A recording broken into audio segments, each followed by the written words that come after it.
Welcome to Science Fiction Writers Week. Before we get started, here's some important information about the week. During the week, you can chat with other participants, ask questions of speakers, share key wins and takeaways in our online community. To find the community, go to community.prowritingaid.com. You can find session times, session descriptions, and all replays on the Science Fiction Writers Week Hub. Navigate to a session and hit the drop-down arrow beside the title to access a replay. You can find the link to the Hub in the chat or in any of the emails we're sending throughout the week. Replays are available for everyone until September 9th. If you want continued replay access, you can upgrade to Pro Writing Academy for 50% off during Science Fiction Writers Week. In addition to the software integrations and editing suggestions available to free and premium users, the Academy tier includes access to live training intensives led by best-selling authors, hundreds of on-demand video workshops and exercises, and weekly accountability check-ins, among other things. Our first live training intensive begins September 5th and is led by Jessica Brody, the #1 best-selling author of Save the Cat Writes a Novel. This training intensive includes on-demand training as well as live sessions with Jessica every week. To learn more about Pro Writing Academy and access your 50% off discount, click the link in the chat. We're just about ready to get started. Remember to use the Q&A button to ask questions of our speaker during the session. Thank you for coming, and we hope you enjoy this session.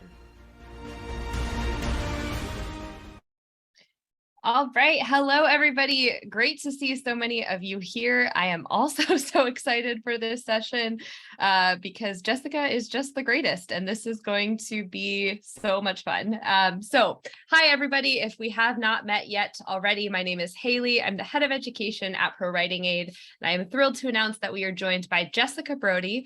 Jessica has written and published over 20 novels for teens, tweens, and has been hired by Disney Press to write several books based on popular Disney franchises such as Descendants and Lego Disney Princess. Jessica is also the author of the #1 best-selling plotting guide for novelists, Save the Cat Writes a Novel, the founder of Writing Mastery Academy, and our very first Pro Writing Academy intensive teacher. So we're so excited to learn from you today, Jessica. Welcome. Thank you, Haley. Thanks so much for having me. I just learned that I'm the first intensive instructor. I don't back down to a challenge, so I'm game for it, but that is exciting. Welcome, everyone. Thank you so much for being here for my Save the Cat Writes a Sci-Fi presentation. Should I get into it? Yeah, let's do it. All right. I want to make sure we leave enough time for questions. We have to get through 15 beats, plot points today, so I am going to get right into it. All right, Haley, can you see my screen okay? Yes, looking good. All right, great. So welcome. Save the Cat Writes a Sci-Fi Novel. Okay, so today in this webinar, just a quick overview of what we're going to do today. You will learn how the Save the Cat method can help you outline, draft, and revise a novel with clarity and confidence. If you don't know what the Save the Cat method is, you're in the right place. I'm going to tell you all about it. If you already do, this will hopefully give you a better, deeper understanding of the method and how it can help you with your specific novel. So Save the Cat is also a great method for fixing novels that are, quote, broken. And you can use this for your sci-fi novel if you are here for the theme of the summit, sci-fi, but it also works for every genre. Today, I've tailored all my examples to sci-fi so we can really see how this method applies to a sci-fi novel. Stay tuned to the end. I'm going to give you a secret link to download my free Save the Cat starter kit. It's a great way to get you started with the method, give you some extra examples, and give you some templates to use so that you can start applying what you've learned today right away. All right, so I know you're not supposed to start a story with backstory, but I'm going to break the rules today, and I'm just going to start with a quick flashback. This is me about 15 years ago. It's technically not me, it's a stock image, but she looks a lot like me, so that's why I picked it. So 15 years ago, I was trying and failing to sell my first novel. I was shopping it to agents all over town, and I kept getting that big fat rejection. Funny enough, the rejection letters were very similar. A lot of them said, you have great voice or you have great style, but there's no story here. That was a confusing rejection because I didn't understand what a story was. I thought I had written a story. It turned out I really had no idea what a story was or how to structure one. That's when someone introduced me to a screenwriting guide called Save the Cat by Blake Snyder. And my friend who was a screenwriter, he told me, I think it would work for your novel too, because it's really just about how to structure a good story. Well, I ended up reading the book kind of reluctantly because I didn't think I needed a screenwriting book to teach me how to write a novel. But I learned so much in reading that book. I ended up retooling and revising the novel that I was trying to sell using the method of Save the Cat. And I ended up selling that novel plus over 20 novels since, including my sci-fi trilogy, System Divine, which is a sci-fi reimagining of Victor Hugo's Les Miserables set in space. And all my books are published by major publishers like Simon & Schuster, Penguin Random House, and Macmillan, and have been translated in over 20 countries, 20 languages. So I like to think that the method works. At least it worked for me. But I wanted to set out and prove that it worked not just for my novels, but for anyone's novels. And that's when I started to do some serious research. I started to read tons of books throughout time to see if this method actually already applied to some books that were already written. In the process of doing that research, I wrote a book called Save the Cat Writes a Novel that basically takes everything I've learned about novels, everything I've learned about story structure, puts them together into this easy to follow guide that has now been out for a few years. And I'm getting some great responses to it. So I'm thrilled that it's working for other novelists as well. Here's what I found when I was researching for Save the Cat Writes a Novel. I found basically that hidden inside every great story, movies and novels alike, that there was this kind of secret storytelling code, this kind of DNA of story, if you will. So here's an example of some of the novels that I read and researched in the process of writing Save the Cat Writes a Novel. I read mystery novels like The Girl on the Train. I read horror novels like Stephen King. I read romances like Everything, Everything. I read fantasy, middle grade fantasy like The Lightning Thief. And I even read classics like The Grapes of Wrath by John Steinbeck. And I found that around 10% of all, the 10% mark of all of these stories, something happened that changed the hero's life for good. I also found that around 20% of all of these stories, the hero tried something new or did something different or made some sort of decision to go somewhere new. I also found that around 50% of the novel, there was a major turning point or a major twist. And in around 75% of all of these novels, there was a rock bottom moment. And then around 85% of all these novels, the hero found some sort of resolution. That is either a really weird coincidence, or I did stumble upon a storytelling code, something buried within all stories, novels and movies alike, that basically show us what good story looks like from the inside. If we break apart almost all successful novels, we find that there is this code inside. It tells us where certain things should happen in order to keep our readers engaged and in order to tell a well-paced, well-structured, satisfying story with a compelling character arc within it. So this is exactly what Blake Snyder did for movies when he wrote the original Save the Cat, and it's what I've done for books. I've basically just codified what it means to write a successful story.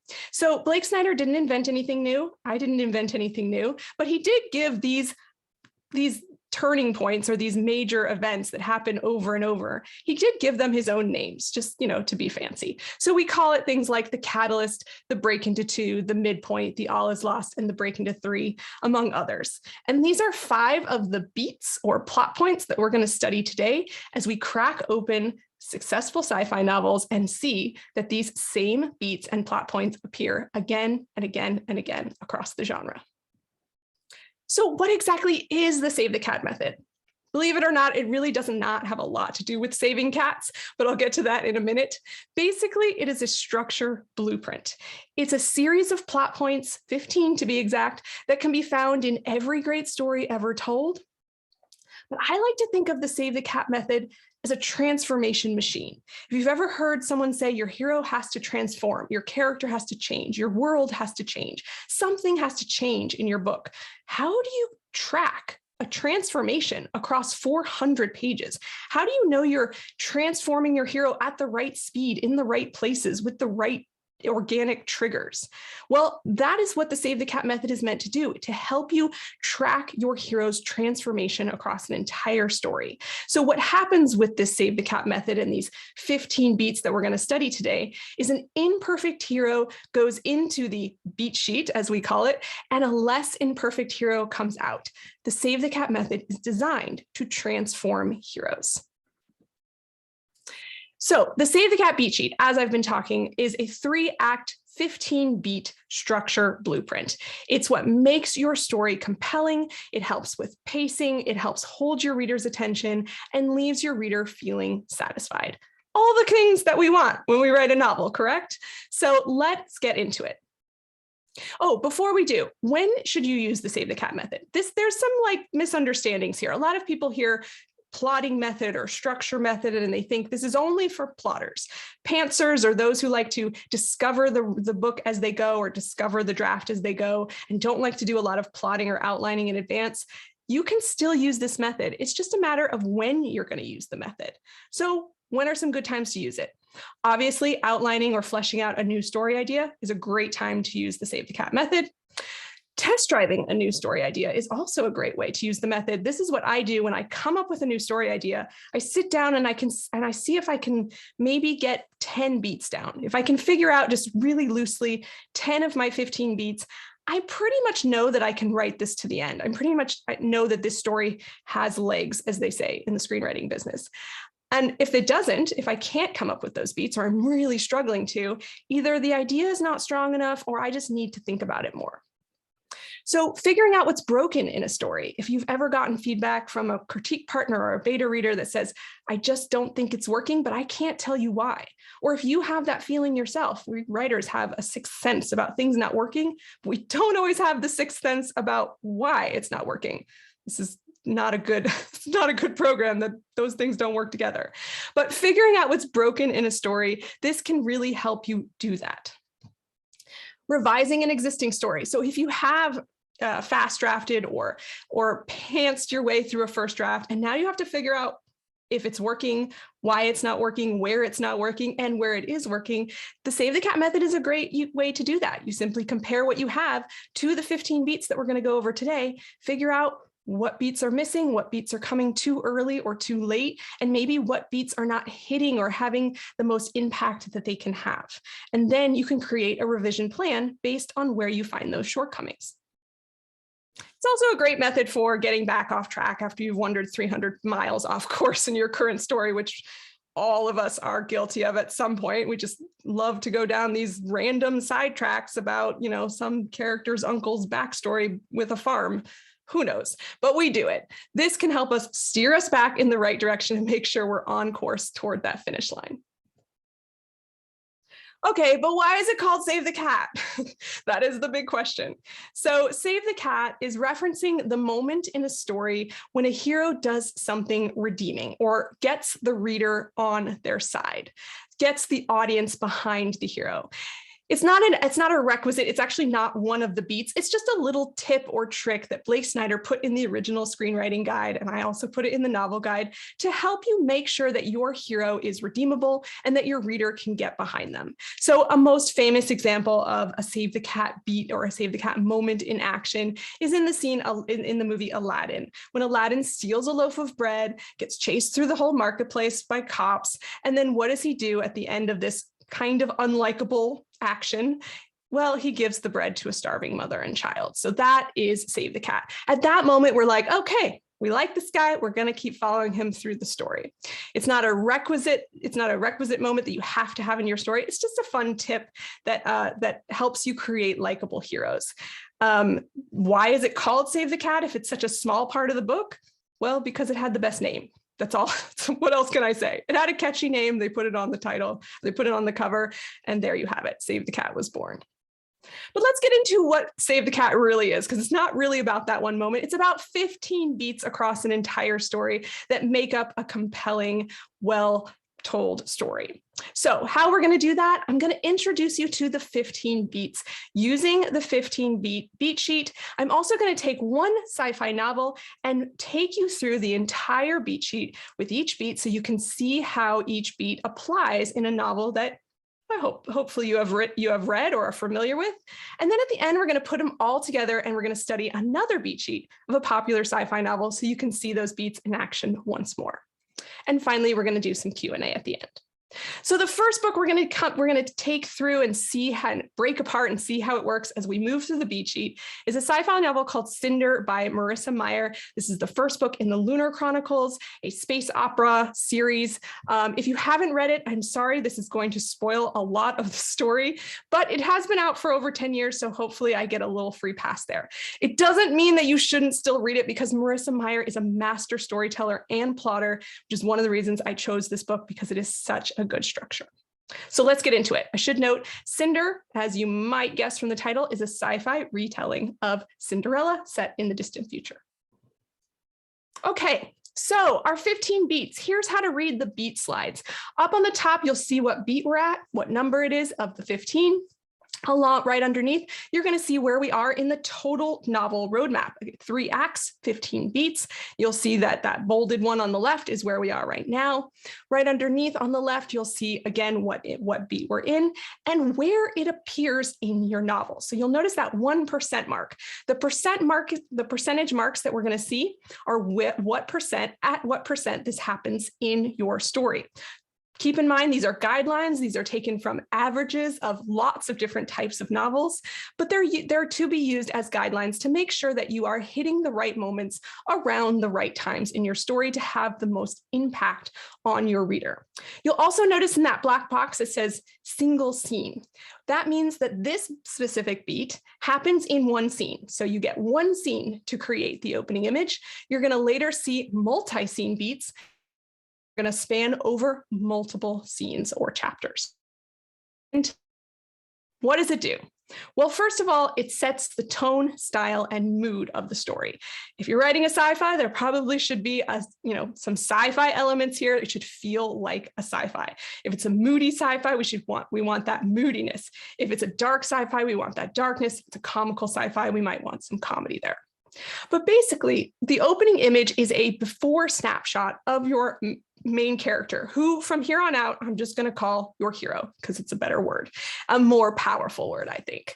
So what does your hero's life look like at the start of the story? This is their starting point of transformation.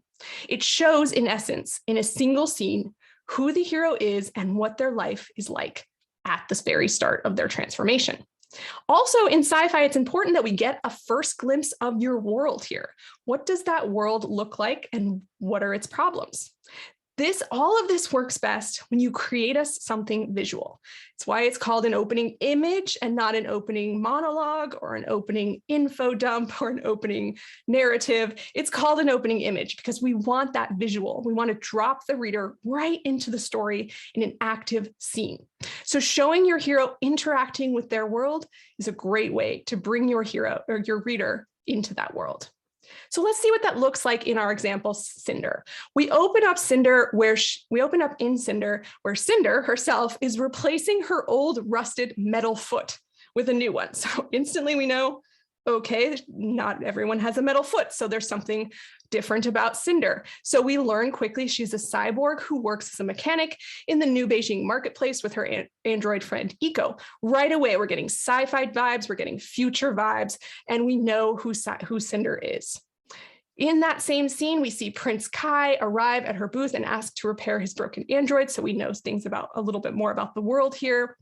And right as the scene ends, someone contracts the plague and the market shuts down. Look at all that information we've gotten in a single scene. We have a good taste of what this novel is going to be, what we can expect from it, and who Cinder is. All right, then we move into the second beat, the setup beat. Notice this says multi-scene. That's because it's going to span multiple scenes or chapters in your novel, and that's why that percentage mark is a range. So it's going to go from the 1% mark to the 10% mark. It's going to take you through the first 10% or so of your novel.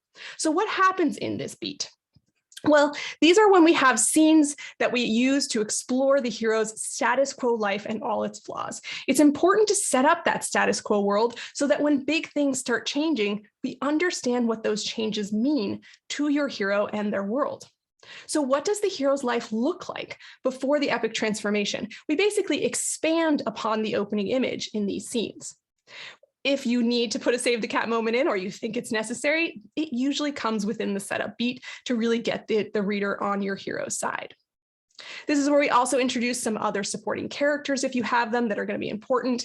And also important, we introduce a hero's primary goal. What do they want when the story starts? Chances are that want or that goal is going to change as the story goes on. Maybe it will, maybe it won't. I'll talk about where goals change as we go through the beat sheet, but you want to start out with your hero having a goal and having something to pursue. It creates urgency, it creates momentum, it gives you, the writer, storytelling fuel to keep you writing forward.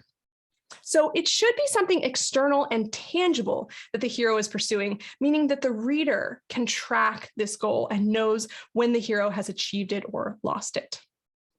Here's a chance to show off more of your sci-fi world and your hero interacting with it. But mostly what the setup does, and this is important, it demonstrates why this hero and this world absolutely needs to change, while hinting at stakes should the hero or the world not change. Why is this important? Because we want to create that sense of urgency for your reader, that sense of necessity. If this world and this hero's life is not riddled with problems, what's the point of the story? Why do we even care? So we want to make sure that we are demonstrating that through the setup, why this story is necessary to be told, because we're going to transform this hero throughout the story.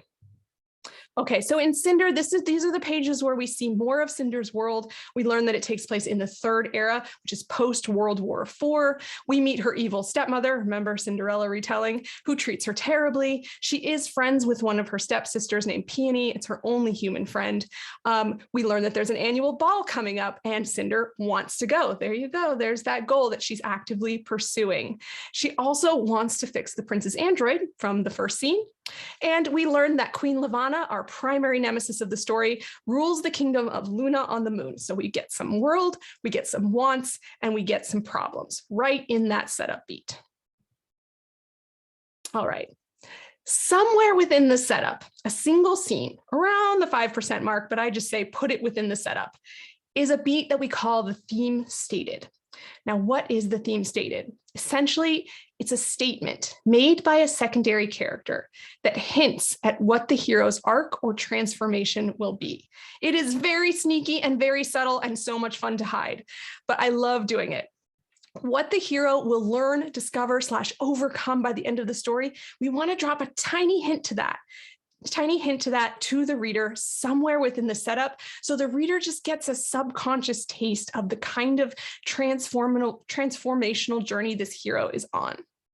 So usually this is related to some kind of flaw, internal flaw that the hero has, or maybe a fear that they need to conquer. Why do they need to change? What is so wrong with their life internally that they need to be in this story? That's what you're hinting at the theme stated.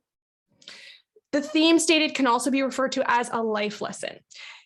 Take that with a grain of salt. You know, we obviously don't want our stories to feel didactic or feel lessony, or maybe we do. But, you know, the life lesson is basically, what is the journey that your hero is on? What do they need to learn about their own life in order to transform? All right, so in Cinder, we see this theme stated coming from her stepmother. And she says, do you even know does your kind, I think there's a typo there.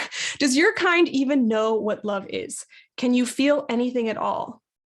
Oh no, it should be do your kind. Yeah, that's right. Okay. Do your kind even know what love is? Can you feel anything at all, or is it just programmed? So this is stated by Cinder's mom. Stepmom, what does this mean? Well, it means Cinder's going to have to learn to rise above the prejudice against her as a cyborg that exists in this world, not just from her stepmother, but from everyone, and discover her true potential and worth to society, and that she is capable of love, despite what society thinks of her. She's going to do all of that and more, as if you've read the book, you know that she definitely proves her worth to society in some surprising ways. But here's where we really hint at what Cinder will have to overcome, that prejudice that has sunk into her own heart as well. It's not just society that believes that she's not worth anything. She also has taken on some of that belief. All right, so how do we get out of the setup world? Well, we need to crash. We need to crash into it. That's where we get the catalyst beat. It happens around the 10% mark in a single scene. We need an inciting incident or a life-changing event. This catapults the hero into a new world or new way of thinking. So this is typically an action beat. It needs to be big enough to prevent the hero from returning to their status quo world. If the hero can return to their status quo world and go, oh, well, that was a bummer, I'm just going to go back to the way things were, your catalyst isn't big enough. We need to push the hero forward toward that second act, which is going to inevitably push them toward real change. So some popular choices are breakups, deaths, firings, attacks, or invitations to attend or participate in something big. Those are just some popular ones, but feel free to be creative. What is it in Cinder? Well, it's when Cinder's stepmother volunteers her for plague research, which in this culture is basically a death sentence. Nobody survives the plague research. So yeah, this is a big event. She cannot go back. She tries to fight off the Medroids who come to take her away, but she does not succeed and she gets taken to the labs. So this definitely disrupts her status quo world and all of her goals. It's kind of impossible to fix androids or go to balls when you're, being forced to do plague research. All right. Once we've had that catalyst, the hero needs some time to react to it. This is where we get into a beat called the debate. It's a multi-scene beat that takes up about 10% of your novel, give or take, from the 10 to 20% mark. So these are multiple scenes or chapters that the hero uses to react to what just happened in the catalyst. So essentially, the hero debates what to do next, which is why the debate beat usually centers around some type of question, like, should I go? What do I do? Am I ready? Those kinds of things. And then we show the hero reacting to that question, getting ready or deciding what to do. This can also be a preparation section. If the hero knows exactly what to do, then it's more of an, am I ready? And what do I need to do to get ready? But essentially, the purpose of this beat is to show the hero's reluctance to change and make that decision feel realistic, or at least show how big of a decision this is, even if they're not very reluctant. That preparation shows us just how big of a decision this is and how much is going to change when they make that decision. So in Cinder, the debate question first is what will happen to, sorry again about the typo, what will happen to Cinder? The testing begins and Cinder is injected with the virus. There's really she can't fight, she can't leave. She's pretty much going to get the plague, or so she thinks. But surprisingly, she does not get infected, making her very valuable to the plague research. So the doctor in charge of the research, Dr. Erland, asks her to work with him to help her find a cure. Now she's presented with a choice. And so the second debate question becomes, will Cinder agree to help? Something she will have to decide. Once the hero does decide what to do and finishes debating, we are in the break into two. The break into two is the moment when the hero decides to accept the call to action. It happens in a single scene. They leave their comfort zone, they try something new, they venture into a new world or new way of thinking. This is a proactive beat. I can't stress this enough. Heroes should not be forced, coerced, pushed, or dragged into Act 2. They need to make some kind of decision on their own, even if it's a small one, to take that step into Act 2. So it's a proactive beat that separates the status quo world of Act 1 from the new, quote, upside down world of Act 2, which is going to be and feel very different, or it needs to, in order to make your reader feel like they are going somewhere. They are on a journey. Note, you don't actually have to leave your Act 1 world in order to break into 2. That's why it says the hero tries something new or tries a new way of thinking. Heroes don't have to leave their same world in order to break into 2. They just have to approach life differently. So at this moment, it's often that a new goal or a modified goal will be introduced. Oftentimes the catalyst wrecks the hero's goals and now they have to regroup and figure out something different. So as a result of the catalyst and the decision they make here, this is often where a new goal will be introduced. And this new goal is something that the hero will pursue throughout the first half of Act 2, perhaps the entire rest of Act 2. So it is an important decision to make because it's going to be that storytelling fuel that guides you through Act 2. When you don't have a goal at the break into 2, your second act can start to feel very meandering and aimless. So those goals keep us writers on track and give your reader something to read toward. In Cinder, Cinder decides to participate in the study. She has some certain conditions, but she makes that proactive decision for herself. Even though her stepmother is the one who forced her to go, now she gets an opportunity to make a decision. That is a really important distinction that Marissa Meyer put in to give her hero agency. She set it up so that Cinder got to make a decision here.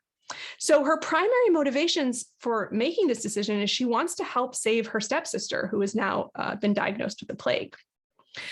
So now we've got 2 Act 2 goals that we're tracking. She has this goal to help find a cure, and she still has that goal from Act 1 to repair the prince's android. So even though that has not changed, she has added a new goal to the mix. All right, once we are firmly in Act 2, now we can start introducing some fun new characters. One of those characters is called the B-story character. They get introduced around the 22% mark in a single scene beat. So the introduction of a B-story character is a new character who will ultimately help the hero learn their theme or life lesson in some way. So essentially, this character represents what we call in Save the Cat terms, the B story, which is the internal story. The A story is that external story, all the fun stuff that's happening on the outside, all the space battles and robots and epic galactic travel and all the things that the hero is experiencing on the outside and that the reader can see. We call that the A story. All the stuff that's happening on the inside of your hero because of the A story, because of the external plot points, we call that the B story or the internal story. Or you could also look at it as the eventual character transformation, because that's what all B stories are about. They're about changing the hero internally. So we need a character who represents that internal journey. That's what the role of the B story character is, and we introduce them here. So these can come in lots of different forms: love interests, mentors, friends, nemesis, sidekicks, sort of the sky's the limit. Parents are popular, or adults, teachers, mentors. You can have more than one B-story character, but it comes with a very big caveat, and that is they have to represent the theme in different ways and or teach the hero or help the hero learn the theme in a different way. Otherwise, it just starts to feel repetitive if you've got the same B-story character kind of spouting or representing the same things. So let's look at Cinder. Cinder is one of those stories with 2 B-story characters, and you can see how different they are. So the first B-story character is Prince Kai, our love interest. Now, he also struggles with self-worth as the future king. That's how he sort of mirrors Cinder's flaw and her theme there is coming into, he has to come into his own just like Cinder and prove that his value to society. So he's on a similar journey. Cinder hides her cyborg features from him, convinced he won't like her if he knew the truth. So just having Kai in the mix kind of keeps that theme alive, because every time Kai's around, we see her hiding those cyborg features because she's embarrassed or ashamed of them, which once again is her theme, to prove that she is more than just a cyborg, that those prejudices are not true. So that's how she kind of represents that theme, because every time he's in the story, we're reminded of that internal journey she's on. The other B-story character is Dr. Erland, who becomes her mentor. Remember, he's the lab director. So like Cinder, he has a tragic past. His daughter was taken from him. Cinder lost her parents in some tragedy. Eventually, he's going to help Cinder discover who she really is. And here's our first spoiler, that she is the lost lunar princess who was taken away from Luna a long time ago. So that's how he helps her learn the theme. And notice these are very 2 different approaches to helping Cinder discover her true self-worth and overcome those prejudices against her. All right, now that we are in Act 2, we are in the longest beat of the book. It is called The Fun and Games. It is a multi-scene beat that spans 30% of the novel. Essentially, this is a sequence of scenes or chapters where the hero navigates their new world. You've broken them in, now what do? What are they doing in this new world? How are they faring? Are they loving it, hating it, succeeding, floundering? This is where we really see the hero pursuing that Act 2 goal, making strides to either achieve it or maybe struggling to achieve it. This beat is also called the promise of the premise. The promise of the premise is essentially, why did the reader pick up this book in the first place? Because they wanted to read about your Act 1 hero in an Act 2 world. That is the premise of your story. And that is why we make Act 2 so different from Act 1, so that we can really feel that kind of fish out of waterness of your hero entering this world. And in doing that, in putting your hero in this world, we are essentially creating a premise. We are creating a story here. So that is the hook of the novel, why the reader picked up the story in the first place. It's important to keep in mind that although the title says fun and games, it's possible this is only fun for the reader. It does not mean that all fun has to happen here, but it is fun for your reader, regardless of what's happening to your hero, to see your Act 1 hero in an Act 2 world, even if that means they're struggling, floundering, being tortured, anything that you can think of. It is still, quote, fun because it creates that entertainment value of seeing the difference between the Act 1 and Act 2 worlds. So in Cinder, this is where we see Cinder and Dr. Erland working on finding a cure. Cinder feels very hopeful about their chances. We see her repairing the android and trying to figure out what's wrong with it. This is where we see her standing up to her stepmother for the first time. So she's actually doing well in this Act 2 world. This new improved Cinder is showing through. So she's already feeling a little bit more powerful given her decision to help with the research. She's also making a plan to escape with Aiko. So there's some new goals being introduced as well. We see that romance blossoming between Cinder and Kai. Don't forget about the B-story character. How are they helping or not helping your hero through Act 2? We learn more about the world, like the glamour that the Lunars have, which is a gift of mind manipulation. So we're getting some more world building, and it's coming into play here. And we have another big reveal for Cinder is that she learns that she is actually a Lunar who escaped a long time ago. Cinder has very little memories of her past because of tragedy. All right, so our fun and games ends with a very, very important beat called the midpoint. Not surprisingly, the midpoint comes 50% of the way through the novel in the middle. The fun and games culminates here in either a false victory. The hero has thus far been succeeding and or has achieved their goal, meaning they have experienced some kind of victory, or a false defeat. The hero has been thus far floundering and or has not achieved their goal. Why is it false? Why is it not a real victory? Why is it not a real defeat? Well, for one, the book's only halfway through, and also because this isn't exactly what we want them to achieve. Even though they've been chasing down that external want, something that they want, it's not really the point of the story, right? The point of the story was that internal transformation. So the story is not over yet because they haven't changed the right way yet. What else happens here at the midpoint? Something should happen to raise the stakes of the story, to push the hero in a new direction. So again, some popular choices: plot twists, time clocks, shocking reveals, or even a ramp up of the love story are all great ways to raise the stakes, because all these things essentially push the hero closer to real change. It's no longer fun and games. Things are getting more serious now. And it is the beat that's going to transition us from the fun and games into a much more serious, more conflict, more tense next beat. Oftentimes after this big twist or big thing that has happened here at the midpoint, this is often where a new goal, or again, a modified goal, might appear for the hero to pursue, which again just triggers us that past goal was probably false.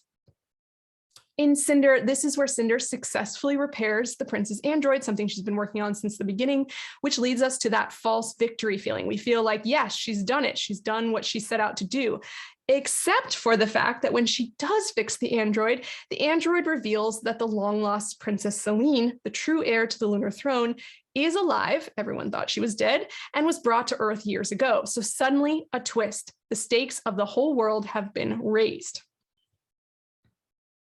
All right, now we're in the bad guys close in. The second longest beat of the novel goes from 50% to 75%, so multiple scenes. And here's where that, depending on the midpoint, we're going to see it look slightly differently. So if the midpoint was a false victory, this this bad guys close in will feel like a downward path for your hero, where things get progressively worse, because we want it to feel like a change in direction from that fun and games. We want to feel like the story is going in a new direction. If the midpoint was a false defeat, though, this will feel like an upward path where things are getting progressively better for your hero. But regardless of path, this is where the conflict, stakes, and tension are always heightened. That's what it really means by bad guys close in. What it's really saying is conflict closes in, tension closes in. All that juicy, good stuff of storytelling really gets ratcheted up in this beat. Also, this is where the hero's flaws, which we call the internal bad guys, that internal story that they're on, are closing in as well, basically just putting more pressure on them to change. Often, as we saw in the midpoint, the hero has a new or modified goal to pursue because of what happened at the midpoint. So let's take a look at Cinder. Queen Levana arrives on Earth. So we have some external bad guys literally closing in. This is when she actually lands on Earth and we see her for the first time. Levana spots Cinder in a crowd and recognizes her as an escaped lunar.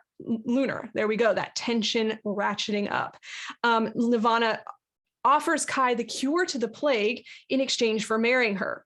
Tension, stakes, world stakes, ratcheting up here. When Kai asks Cinder to the ball, she refuses, convinced he wouldn't want to go with her if he knew she was a cyborg. So there we see those internal bad guys still at play, still causing problems in her life. It's also revealed here that Cinder's immunity won't be able to help develop a cure. So external problems, conflict closing in, and that Levana's cure is the only hope. Also, Peony enters the final stage of the plague. So we're really seeing that downward path here. Things are just getting progressively worse and worse and worse, and that tension is tightening until we reach the All is Lost. So the All is Lost is a single scene beat at around 75% of the novel. This is the lowest point of the story. It's typically an action beat where something happens to the hero that pushes them to that rock bottom. So it's often there's a failure to achieve a goal in this beat. And it typically comes with what we call a whiff of death. It basically means that something dies here, either literally or metaphorically. This is to symbolize the death of the old hero and the upcoming rebirth of a transformed hero. Heroes don't really change until they've hit rock bottom. And what is more rock bottom than death? So it can be the death of a person, the death of an idea, the death of a business, the death of a relationship, a dead plant in the corner. Something dies here so that something can be reborn in a future beat. So in Cinder, this is where we see Peony actually dies from the plague. So we get a literal whiff of death here because Cinder has failed to save her sister by finding a cure in time. So we get that loss of a goal in that single moment.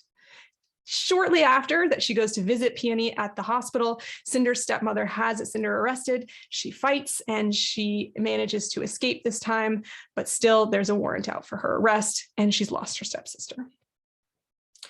After the catalyst, we enter a beat called The Dark Night of the Soul, and you have to say it that way, otherwise it's just not as impactful.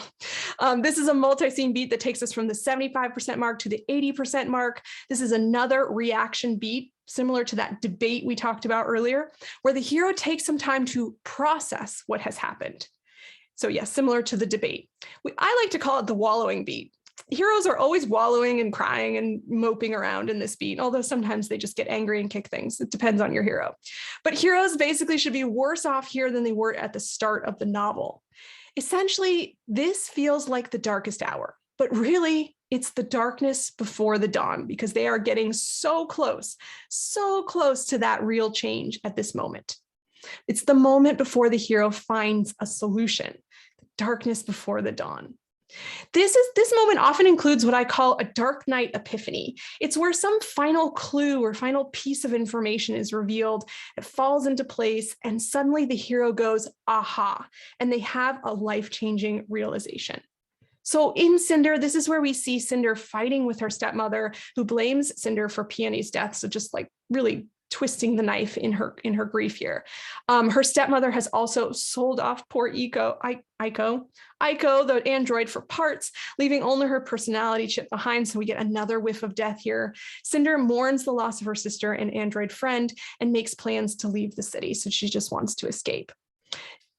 In another point of view, Kai agrees to marry Levana, even though he has feelings for Cinder, which to save his country, that also feels sort of like a death moment. It's just all sort of darkness here. It's all no good. But then in a dark night epiphany, Cinder figures out the Levana's plans to kill Kai once they're married and take over Earth. So this is that final piece of information that's going to, kick her into gear. All right. And kick into gear they will. Break into 3. This is a single scene beat at the 80% mark, where that dark night epiphany leads to the aha moment and the solution. This is a breakthrough beat. Similar to the break into 2, the hero realizes something that they need to do differently to not only fix all the problems of Act 2, and there's going to be a lot, especially after that bad guys close in, but also to fix themselves. So the character arc is nearly complete here. This often comes with a new plan or modified goal, or a new plan that we call the Act 3 goal. What are they going to do to fix all of these things and prove that they have really changed? Well, let's see how Cinder does it. So Cinder knows she has to warn Kai of Levana's plans before he announces his plans to marry her at tonight's ball. So she puts on Peony's dress and heads for the ball. She gives up her own decision to escape, and she puts Kai first. She puts the country first, but basically she comes out of hiding. She has to prove that she is worth something by going to the ball and stopping this from happening. And once we have that break into 3 decision, we enter the finale, the last big chunk of the novel. It's going to take us from the 80% mark all the way to the end. The break into 3 is the decision to act. The finale is the implementation.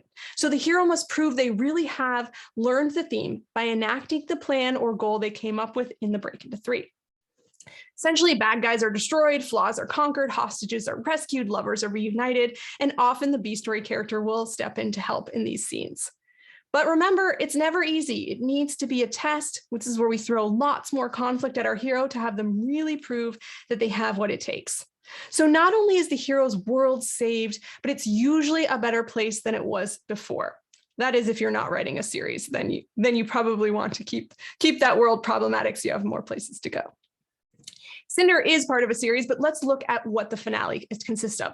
Lots of conflict here. We have Cinder's first, her car breaks down on the way to the ball, forcing her to walk. She arrives disheveled and has to push past the guards. She's not looking like the Cinderella that we know. To her surprise, Cinder is announced as Kai's special guest, and all eyes turn to her. What a clever way to have Cinder be front and center on display. She can no longer hide, something she's done all of her life. Very clever plotting. So more conflict from her stepmother, which Kai helps her deal with. We have some B-story character help here.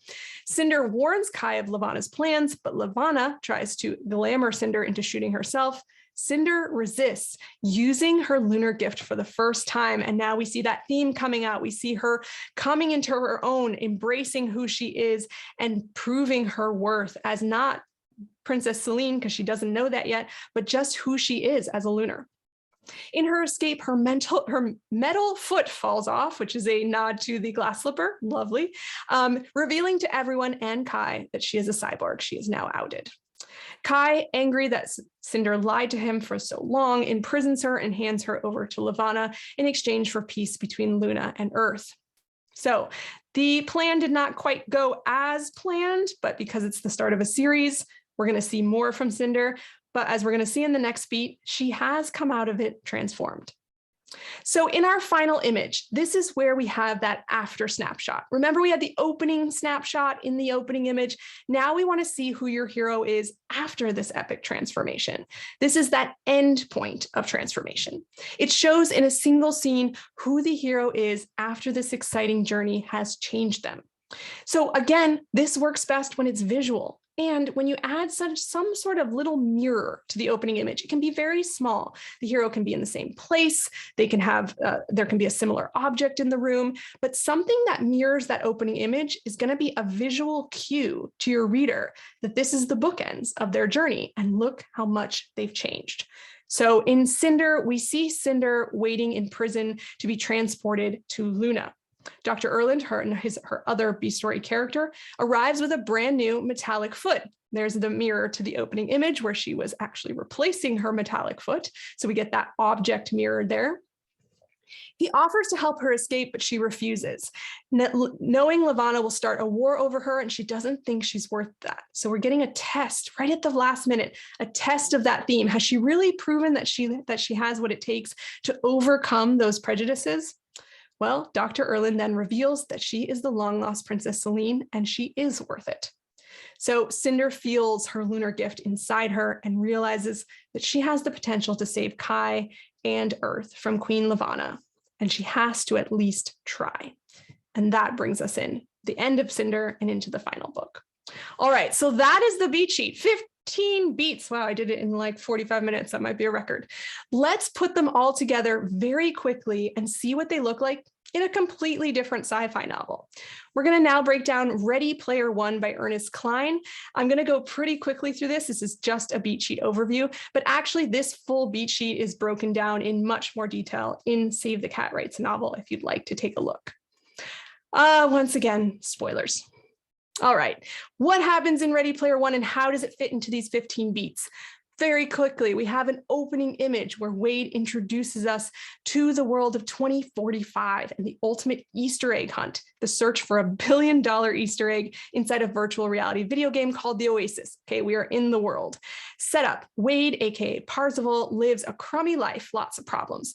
He spends most of his time in the Oasis with his BFF H. His only purpose in life is for the past 5 years has been searching for the Easter egg. There's that goal, those wants, so he can win $40 billion in control of the Oasis.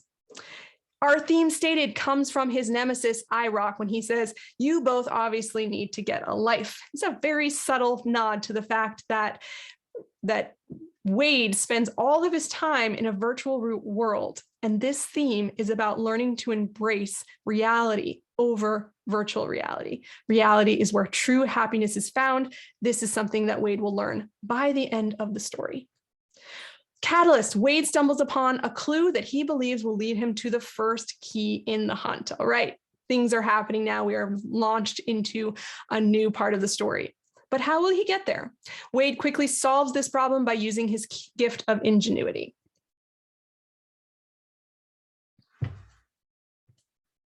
Breaking to 2, Wade enters the Tomb of Horrors. We are now in the Upside Down world and wins the Copper Key by playing Joust, an 80s video game.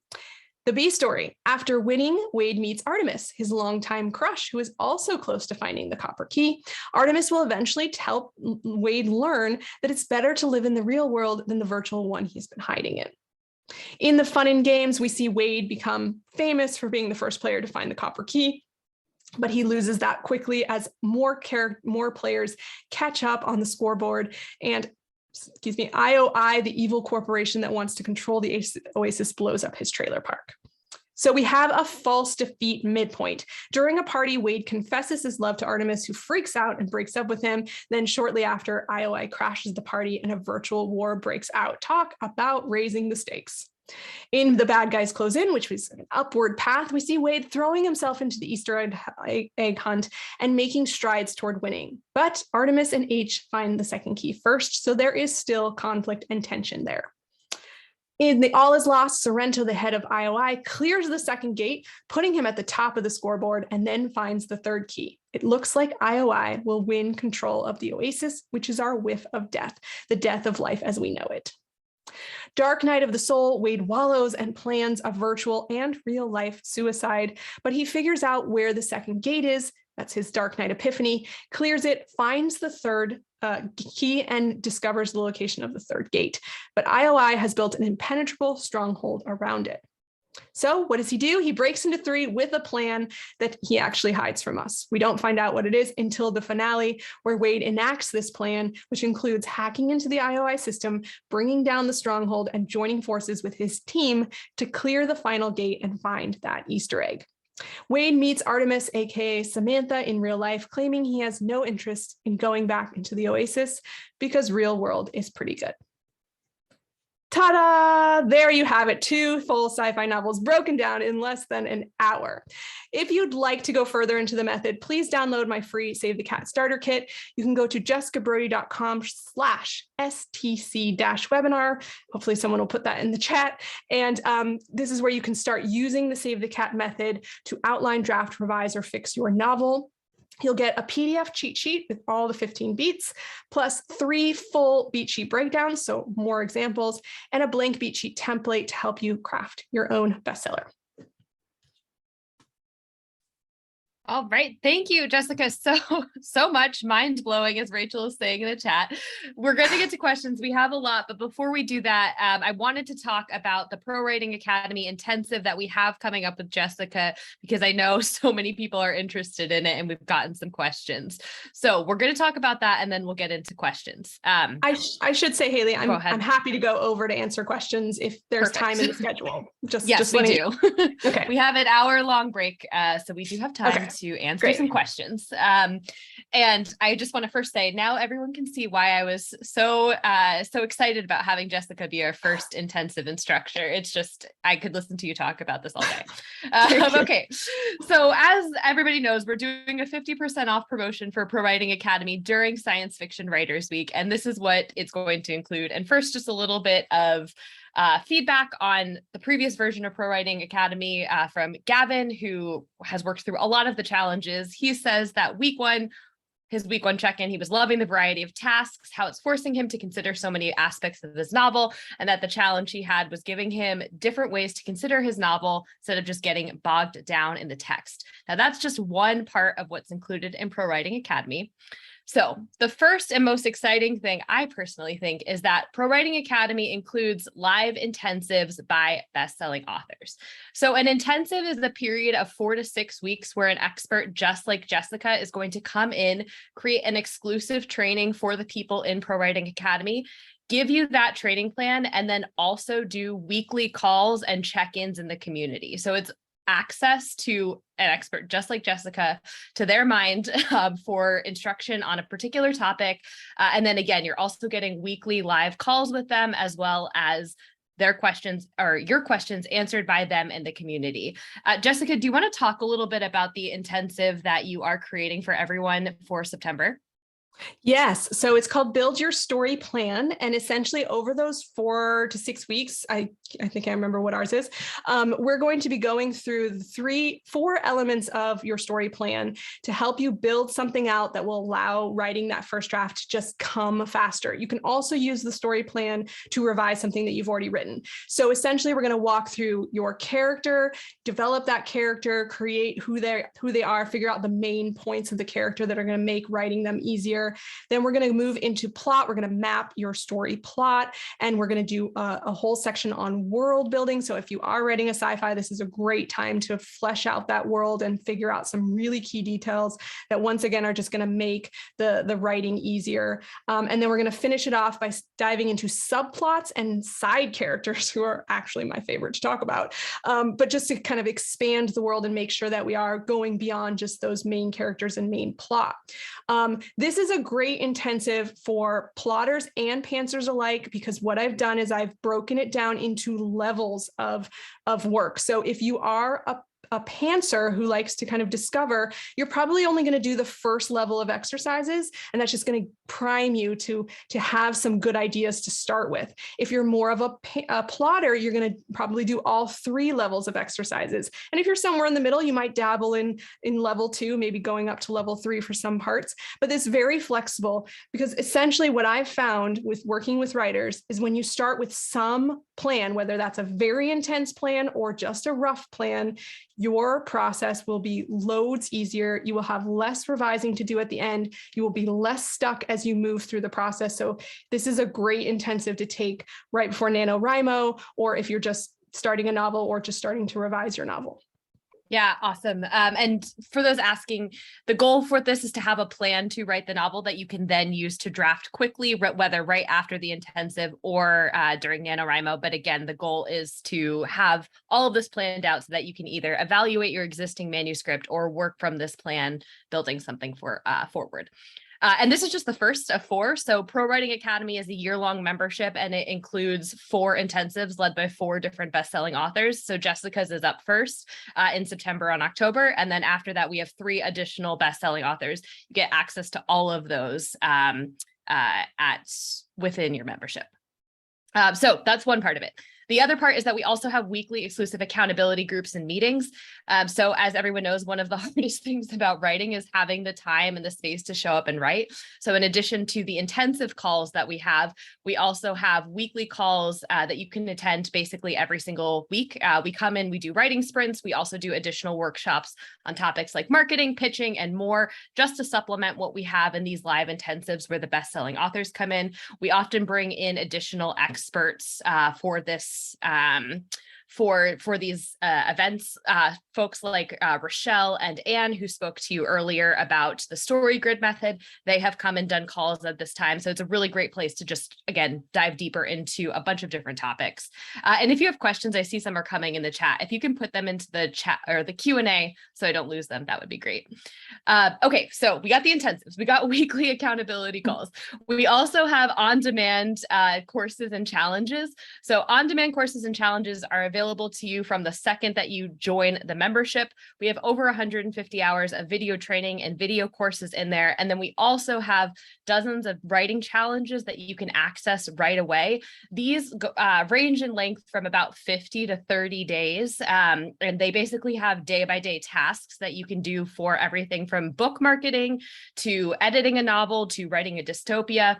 Again, it's basically short snippets of daily tasks that are anywhere from, I would say, like 10 to 20 minutes to an hour, depending on what the task is, that again is getting you to make progress on a particular area. So our book marketing for instance, gives you insight into what you should have on your author website. It helps you set up an email funnel, all this type of stuff that again, you can just kind of do on your own time and access as you have time and space and as you have need for that.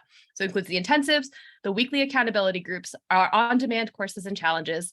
You also get access to a private community. Jessica will be in that community asking or answering your questions during her intensive part, but it's also open year-round to be able to, ask questions, get feedback from everyone else.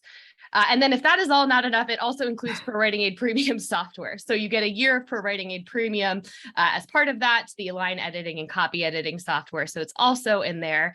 And if you are already a ProWriting Aid Premium subscriber, we have an additional prorated discount for that year that you've already purchased. So no worries on that. And Monica, who usually is at these classes, so she has said about the challenges that I was just talking about. The challenge has been great. I love it. I'm working on a new book and started from the vague concept in my head. I'm surprised how far I got with my story. The exercises are strangely helpful and fun to work on, which is great. The best type of feedback. And just to compare this from free, premium, and academy, again, ProWriting Aid Free is the software checker that gives you a 500 word count limit, grammar, style, spelling suggestions, and the web editor.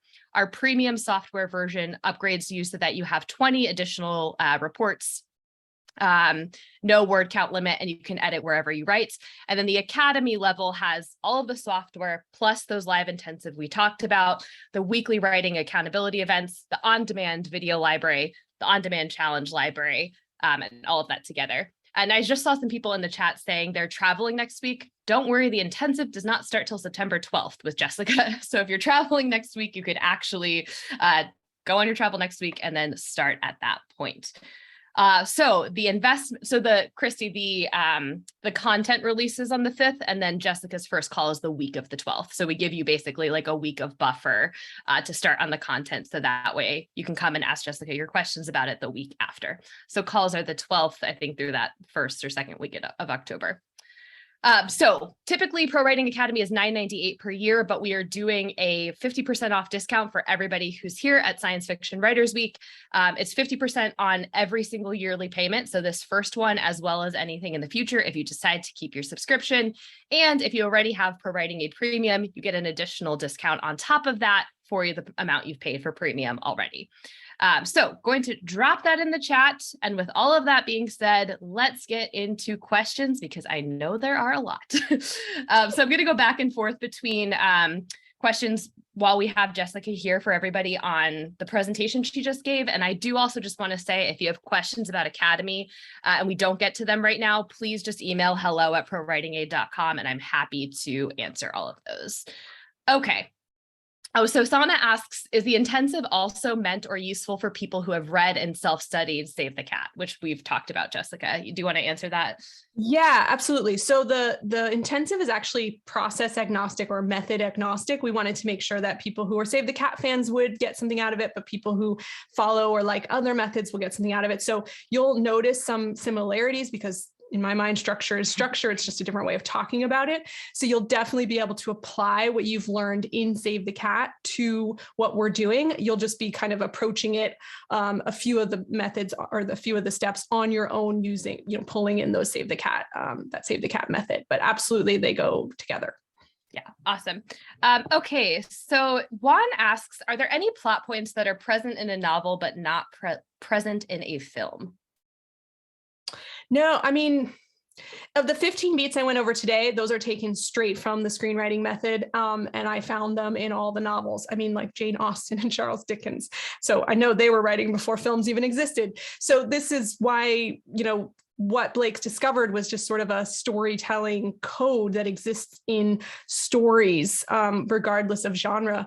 Now medium. Now there are certain things that might look different in a novel versus a screenplay or a movie, because movies are all visual and novels, we have to kind of paint those visual pictures for our readers. We also get the benefit of going into our characters' heads. So we can explore flaws and wants and needs and things like that in much more in-depth detail when filmmakers might have to rely more on the visuals or the characters or the actors' adaptation. So I think we just get to use the beats in a more in-depth way, which I love. Yeah, that was what Summit said earlier today when he was talking about his novel, about how much he preferred writing novels as opposed to cinema screenplay because of that that ability to go a bit deeper. Okay, a couple of people have asked a question about how to use the Save the Cat method if you have multiple characters. Do you use it across, especially multiple main characters or multiple points of view? Are you using it for each of the storylines? Does each main character get their own 15 beats within that? Yeah, so the short answer is yes. Every character who you count as a main character is a hero. Therefore, they have to have a hero's transformation. So because the 15 beats help you track that transformation, then yes, each of your heroes, let's say you had 3, would have their separate 15 beats. Now, that doesn't mean that beats don't overlap. And you'll see that a lot of times in novels where, especially if the group is working as a team, you're going to see the same beat being used to transform the entire team, but maybe in different ways. So the best example I always pull is Six of Crows by Leigh Bardugo, where she's got 5 heroes that she's tracking. They all have problems, they all have themes, and yet they are on the journey together. So the beats themselves are almost exact same, but they're affecting the heroes in different ways. And then you've got stories where the heroes are on completely different paths, where they're off doing their own things with their own goals, and they're having different experiences, and you're sort of weaving those together. So it really depends on how you write the story. But when you look at your goals, are they shared goals or are they different goals? And that will kind of help you decide if those beat sheets need to converge and be very different, or if there's parts where you can overlap them. And that doesn't mean they can't converge and separate, but that's like super advanced. So we won't get into today. Sarah asks, and a couple of people have asked, are these beats the same regardless of genre? So like if you're writing a tragedy or a romance, are the beats going to be the same? They're going to be roughly the same. Yes, they're just going to have kind of different scopes. Like a sci-fi catalyst is probably going to look very different than a romance catalyst, which is typically when the two love interests meet, and that's usually the catalyst of a romance. Versus a sci-fi catalyst is usually a little bit bigger stakes for the world or the society that the character's in. Not always, but typically. So I think the scope of the beats are going to change. They don't actually change. It's more of the way that they affect the character that changes. So great question about tragedy. I love to bring up 1984. It has all the 15 beats. I've broken them down. They happen in the exact same order, except at the very end, if you remember, sorry, another spoiler, Winston basically caves. He gives in at the end. He doesn't triumph at the end. He lets Big Brother take his humanity, and he ends up still very different than he was at the start because he started as a rebel. So the beat sheet changed him, but that theme that he was supposed to learn, he didn't learn by the end. And there's a moment where he kind of turns. And yet those same 15 beats are there. So it's really just a matter of you interpreting how does it affect your hero and the journey that they're on.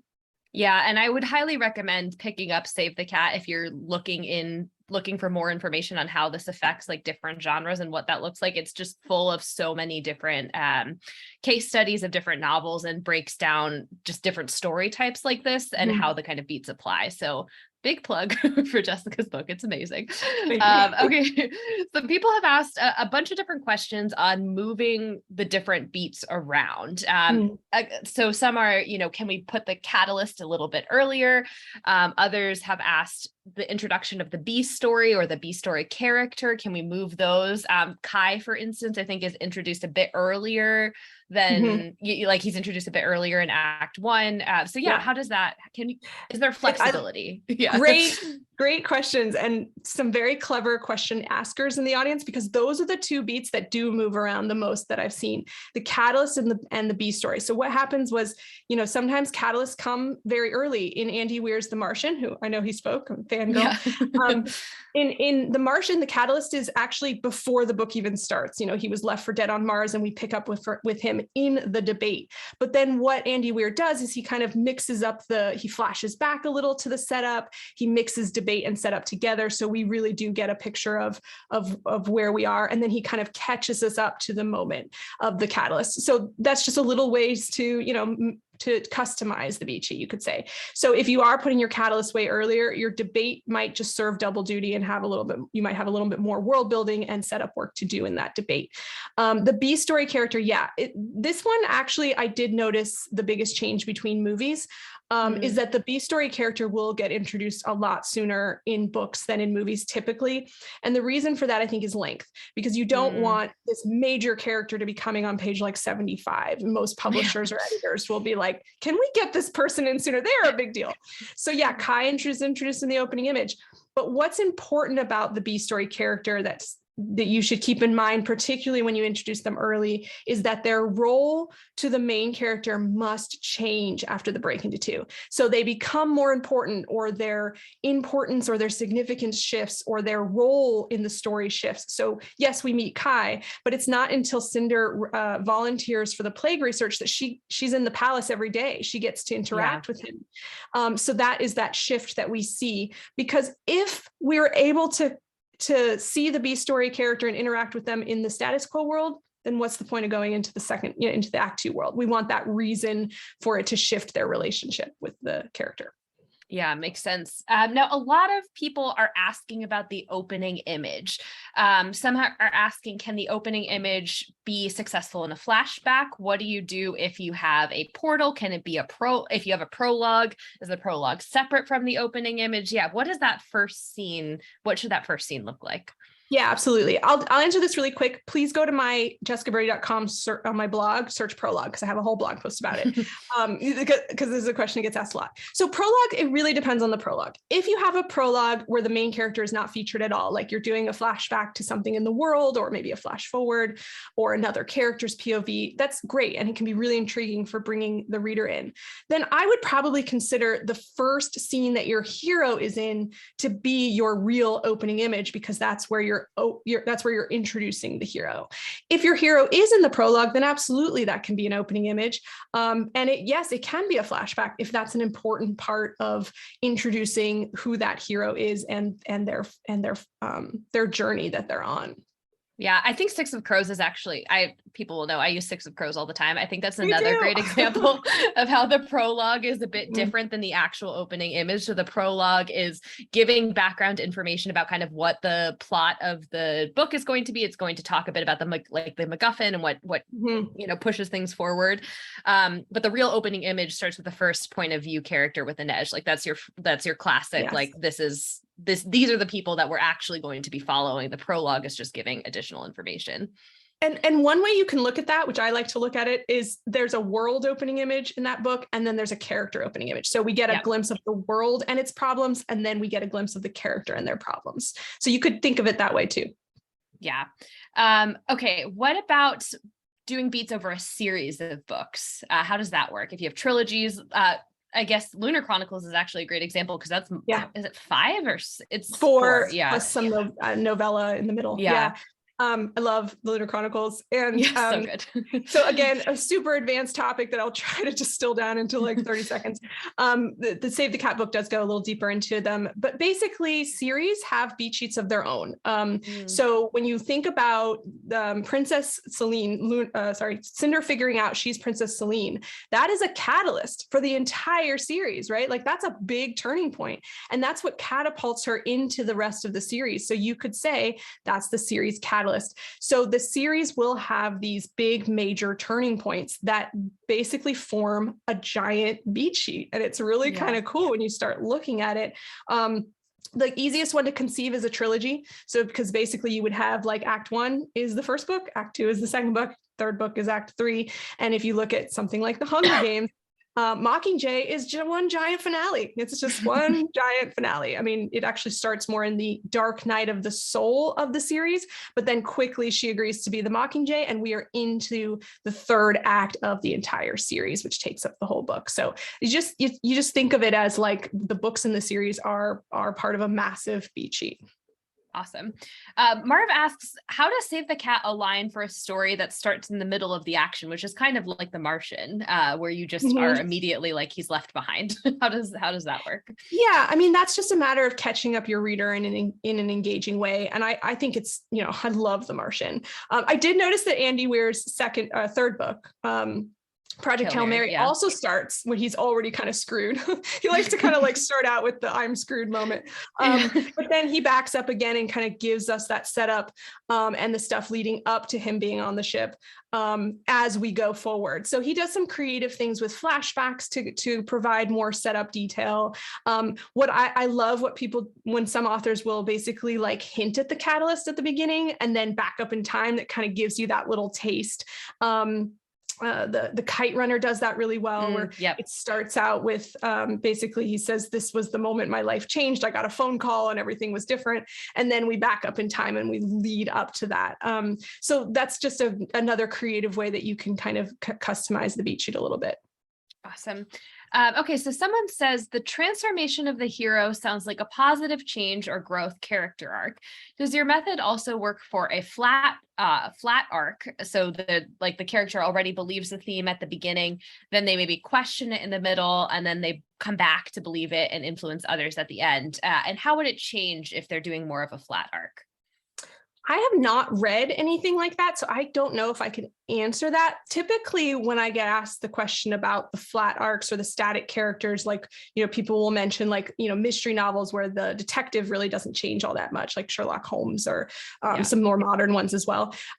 What I usually say in those examples, and again, I don't know if this applies to the specific example that this person is asking because I haven't read something like that, but I usually say someone has to change. If it's not the hero, then the hero is the impetus for change for someone else, because otherwise you start to feel like you're going nowhere. And I think the danger of starting with a hero who kind of has things figured out is, unless you can do it in just a super compelling way, I worry that the reader goes, what's the point? If when you start with kind of a hero who's like, I have life figured out, one, that person may not be super relatable because none of us have everything figured out, or if we do, that's our problem. Yeah, So we're delusional, exactly. right? Yeah. We all have learning to do. So I that would be my only worry, is that it sounds compelling to do that kind of start flat and then go up and then can return. But I worry about the ability to bring people into that world. But adding someone who doesn't start out in that spot, maybe another POV character to serve as that person who starts out very flawed, could help that problem as well.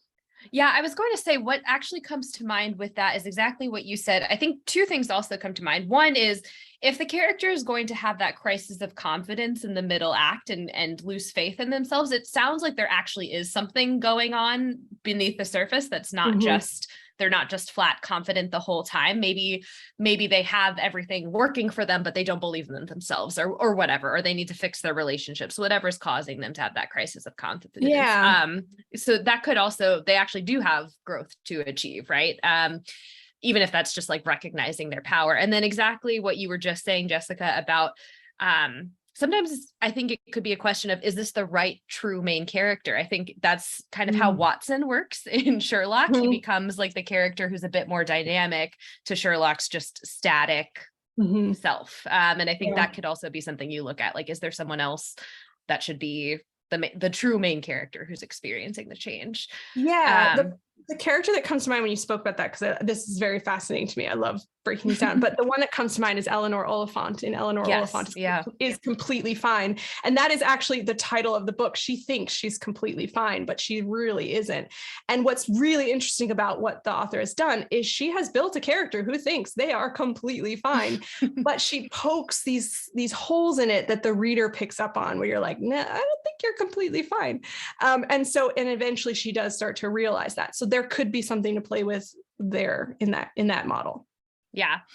Serena asks, how do you deal with beats and overlapping dual timelines? And Serena, I would just, again, recommend Six of Crows. Six of Crows is going back and forth and then also multiple points of views. It's a great example of like how to check out beats and also see people going again, back in time, forward in time, with multiple POVs. But yeah, Jessica, do you have any thoughts on dealing with beats and the dual overlapping timelines? Yeah, I mean, basically what I said before about figuring out whose goals overlap and then kind of bulking them together. There is one example in Save the Cat Writes novel of a multiple point of view breakdown that you can check out. I haven't talked about this in today's call yet, but Save the Cat Writes, a young adult novel, is coming out next year. Fun. Yeah, I'm just finishing editing that. And what's fun about it is all these questions I've been getting over the past 3 years, I have put into this book. So I have like 4 multiple POV novel breakdowns instead of just one. So again, more examples are coming. I know that doesn't help you right now with your book that you're probably struggling with at this moment. But yeah, you can check out that multiple beat sheet in the original book. Amazing. Okay. So someone asks, do you have any tips for improving dialogue? Yeah, I do. I have a lot. Yeah. You've probably heard this one a lot, but like read your dialogue aloud. To go a step further is record yourself reading the dialogue aloud and then listen back to it. Try to get over the cringe of hearing your own voice, which a lot of us have. But that can really help you find those kind of flawed sentences and the clunkiness, or ask someone else to read it to you, and they will read it with their own filter, and that can really help. But one thing, I'm just a really big fan of characterizing dialogue. Basically, that means that you take away all the tags, just as an exercise, not in your final book. You take a piece of dialogue, remove all the tags, and then see if you can remember who's talking. If you can't, then your dialogue isn't reflecting the character enough, and you need to go into those lines and make sure that that's what that character would say and not the other character. So characterizing your dialogue is just a great way to bring dialogue to life. I think I have a blog post about this too on my blog if you want to look, search dialogue. But that's one of my big tips, is to make sure that the dialogue stands on its own without tags. Yeah. And actually the Pro Writing Aid software has a dialogue report, which is really helpful for that, because A, it highlights all of the dialogue tags in your writing. B, it looks at both the usual or typical and unusual dialogue tags. And I find that unusual dialogue tags or dialogue tags with adverbs are places where the dialogue is not actually saying what you need it to say. Like if you're saying, like, she says this angrily, like it should say that in the dialogue itself, right? And so the dialogue report can help you find those places where you have overused, again, adverbs, tags, etc. And really what Jessica was just saying, it should be in the dialogue itself. Like you should be able to tell who's speaking, how they're feeling, etc. from what they're saying, almost as if it's like a script or a movie. Yeah, that's a great tip. Look for the adverbs because those are exactly. Look for the adverbs. we use those as little. Yeah, exactly. Okay, we are just about out of time. So I just want to run through a couple of the quick Academy questions. And again, please feel free to email me, hello@prowritingaid.com if you have any questions. Sarah, I know you've asked a number of questions about the schedule and all of that type of stuff. I'm going to put the link in the chat one more time to check it out. Sarah, for your question specifically, feel free to just email me. I'm happy to give you all the info you have. But there's just a bunch that'll probably be confusing to talk out right now. If you have a lifetime license, Chris, you get an additional discount for every single year that like takes into account your premium purchase. So definitely a good deal for Pro Writing Aid lifetime users. What else was I going to say? If you miss there's replays for everything. And yeah, if you miss a live session, you can come and check it out. I think GM, you were asking about Jessica's September course. Send me an email and we can talk about the dates and everything for that to make sure that it works out for you. And just in general, if anyone's like, hey, I'm not sure if this is the right fit for me, send me an email, hello@prowritingaid.com. I'm happy to just help you figure out if it works or not. And finally, I guess the most important question, my cat's name is May, which a bunch of people were asking. So that is May. My dog is Knox. And they would like to go to bed, I guess. They're giving me the eye. But anyway, Jessica, thank you so much. I just love talking to you. I'm so excited we get to talk to you again for 4 more weeks, starting September 12th. And yes, any final words for us?